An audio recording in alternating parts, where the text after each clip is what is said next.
Jangan lupa like, komen, dan subscribe channel YouTube TVRI Bengkulu, serta nyalakan lonceng notifikasinya.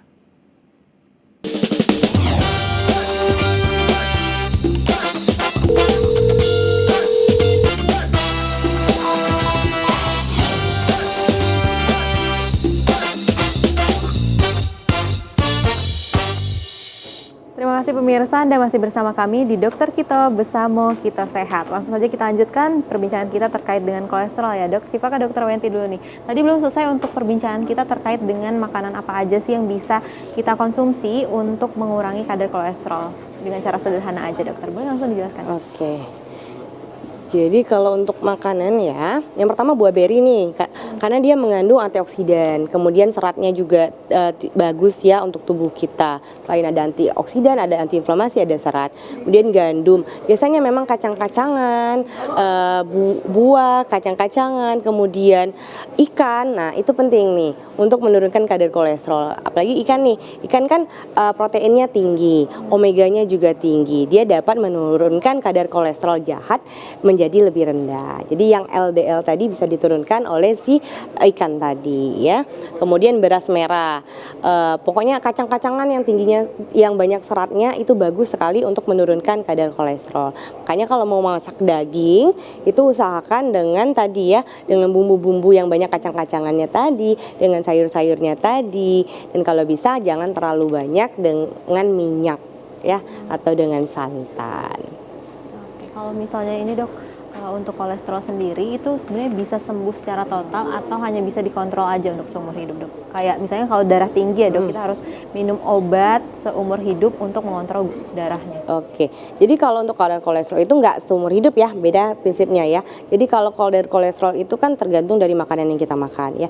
Jadi kalau selagi dianya masih bagus pola dietnya, pola makannya itu bisa terkontrol, dia bisa untuk nggak makan obat lagi bisa.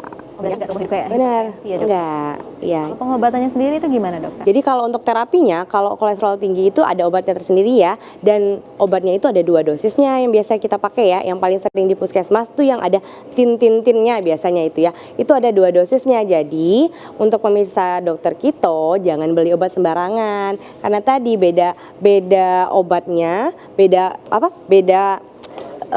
jumlah kolesterolnya, kandungannya misalnya dia 200 berapa gitu, obatnya juga akan beda karena dia punya dosis yang berbeda. Jadi nggak boleh beli sembarangan, harus dikonsultasikan dulu ke dokternya.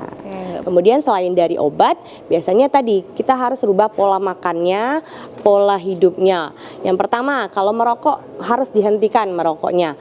Minum beralkohol juga harus di stop karena tadi dia bisa meningkatkan kadar kolesterol. Kemudian harus rutin berolahraga. Ini minimal sehari itu 30 menit olahraganya.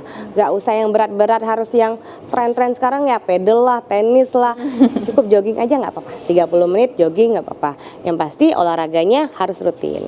Kemudian membatasi konsumsi makanan tinggi lemak, lemak jenuh ya, goreng-gorengan, kemudian makanan yang dipanggang, makanan cepat saji itu harus dibatasi.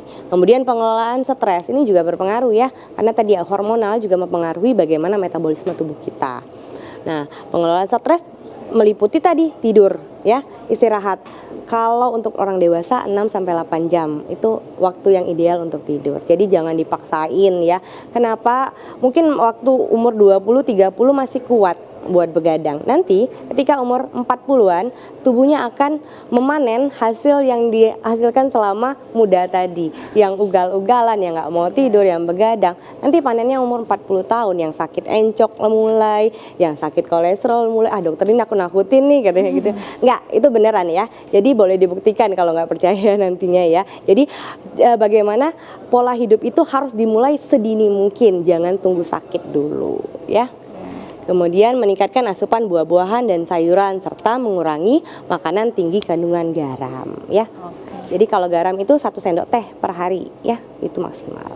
Kalau misalnya orang yang udah ada riwayat kolesterol tinggi nih dok, boleh nggak sih sebenarnya besok nih, kan karena besok ya dok ya untuk mereka mengonsumsi santan atau sate-satean yang udah dihidangkan ya dok, tetap menikmati hidangan Idul Adha itu tetap boleh atau nggak boleh sama sekali dokter? Kalau sudah punya penyakitnya, sudah makan obatnya rutin, alangkah lebih baik makanannya kalau pengen banget mungkin sedikit banget ya, sedikit sekali gitu ya. Karena tadi resiko yang ditimbulkan terlalu besar untuk diambil. Katakanlah dia hipertensi, tidak terkontrol lagi, misalnya nggak minum obat. Makan daging tadi kan, satu potong daging kambing tadi 90 mg kalau nggak salah kadar kolesterolnya ya. Belum lagi ada santannya, belum lagi ada minyaknya, udah berapa kadarnya nanti. Jadi kalau bisa akan lebih bijak kalau kita melihat per pasiennya sih sebenarnya ya. Biasanya kalau misalnya kolesterol tinggi ini dok, bisa tanpa disertai dengan darah tinggi nggak dok? Bisa nggak dia berdiri sendiri cuma hiperkolesterolemia aja tanpa adanya hipertensi? Oke, jadi karena dia berkaitan biasanya jarang ya. Karena tadi kalau sudah ada plak, kan hiperkolesterolemia itu berarti sudah terjadi penumpukan atau sudah terjadi peninggian kadar kolesterol, otomatis sudah terjadi plak di dalam pembuluh darahnya. Biasanya aliran darahnya pun akan terganggu. Jadi biasanya tekanan darahnya pun akan mungkin belum hipertensi, bisa prehipertensi ataupun hipertensi tidak terkontrol. Karena keduanya itu saling berkaitan. Benar. Berarti kalau hipertensi bisa juga disebabkan awalnya karena hiperkolesterolemia terlebih dahulu dok? Bisa saling berhubungan. Pokoknya mereka itu ibaratnya saudaraan lah ya. Kalau kita bilang saudaraan. Jadi dua-duanya kalau salah satu kena, yang satunya lagi harus dikontrol. Jadi jangan sampai dua-duanya kena. Kalau udah dua-duanya kena, biasanya temannya yang ketiga diabetes itu muncul. Oke, baik dokter.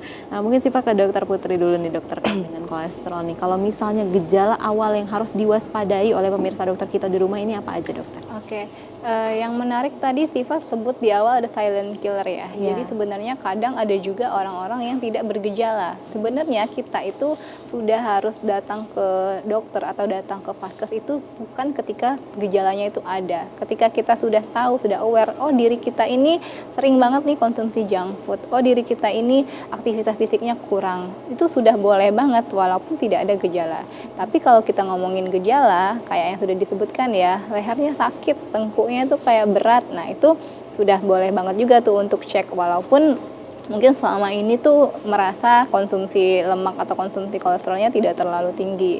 Cuma itu tadi ya, kita semakin lama, semakin bertambah umur kita, metabolisme tubuh kita juga semakin melambat. Jadi pasti ada kemungkinan penyakit-penyakit metabolik seperti penyakitnya kolesterol, gula darah, ya itu bisa saja ada di dalam tubuh kita, tapi kita tuh nggak tahu. Jadi memang harus kita datang ke vaskes untuk cek walaupun kita tidak bergejala sekalipun. Oke, baik pemirsa, tentunya penjagaan untuk gaya hidup sehat dan juga pola makan ini sangat penting terhadap hiperkolesterolemia. Kita akan lanjutkan diskusi kita setelah jeda iklan berikut ini. Tetap bersama kami di Dokter Kito Besamo Kita Sehat.